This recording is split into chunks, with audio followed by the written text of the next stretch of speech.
Welcome to Choose2Luv Youth Empowerment Program.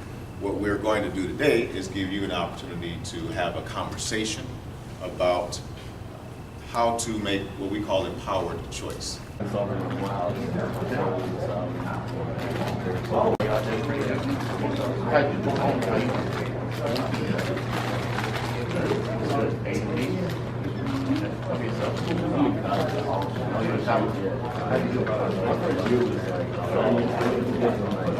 I didn't do the best I could do.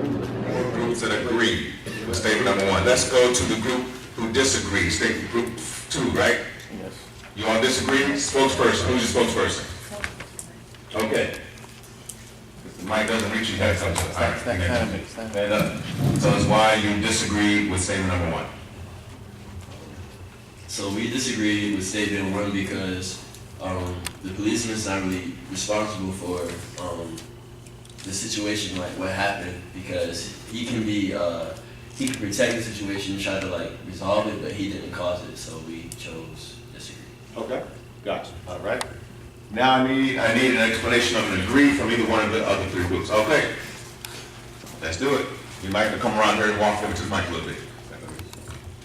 All right, so we agreed because although Keith did become agitated with the police officers and made the statements that he did, we are paying the police officers and putting them in a position of authority to maintain the situation and de-escalate it instead of getting agitated themselves and allowing the situation to escalate. So by virtue of that, it is their fault. To help us understand what our empowered choice or response is on this situation. Now, what is a principle? A principle is something we're going to put on the wall and live by. In other words, principles transcend, that means to transcend situations. If the principle's on the wall, we can always go to the principle and say, okay, this is kind of putting the magnifying glass on Keith. Does that make sense? So on the rationale that everyone's responsible, if we take that to a principle and say every person involved in the situation is responsible and accountable at a personal level. Would you agree with that? And again, with our objective that the best possible outcome is what we want to achieve here. So just as Tyler said, if we're say, all right. You don't want to necessarily prove that you're right. It's not the time or the place.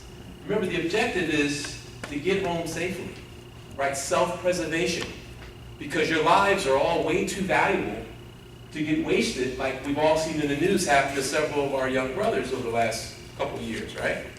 So I would just add clarity to what this brother said, that you don't have to prove that you're right when you're in the street and you're confronted by a police officer.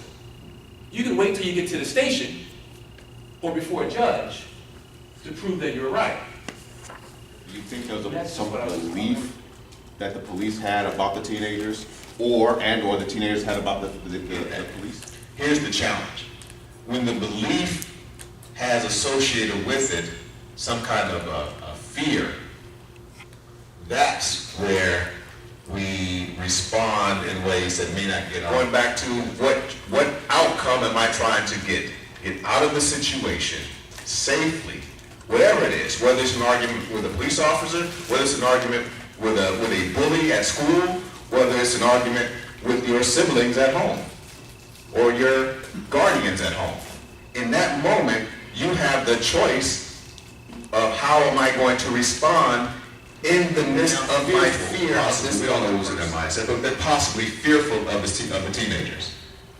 At that moment, they had an opportunity to break it down, become truth seekers, to see just simple this. Why were the teenagers there? And the teenagers were fearful of the officers when the officers rolled up on them. In that moment, you can break it down and and seek the truth. Right? And communicate the truth. Simple as this. Our officers, glad to see you here. We've heard about the crime in the neighborhood. We're so happy you're here. Now, they gotta look at me like, yeah, right. Like somebody gonna say that. But it's available to them to say that. I'm happy you are here too. Yes, we've heard about the crime. We don't like it either. We are here to help you out with this crime. We just trying to get to our boys' crib, that's all. Different outcome at that point? Quite possible. Then we gotta pause and slow things down so that the slow brain is the frontal lobe. The slow brain says, oh, wait a minute, let me look for some more information. Let me get some more data, some more realness to see what is real.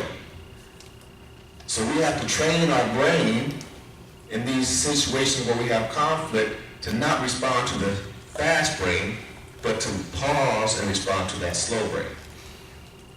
Does it make sense? Now let me give you another thing. Here's the tricky part.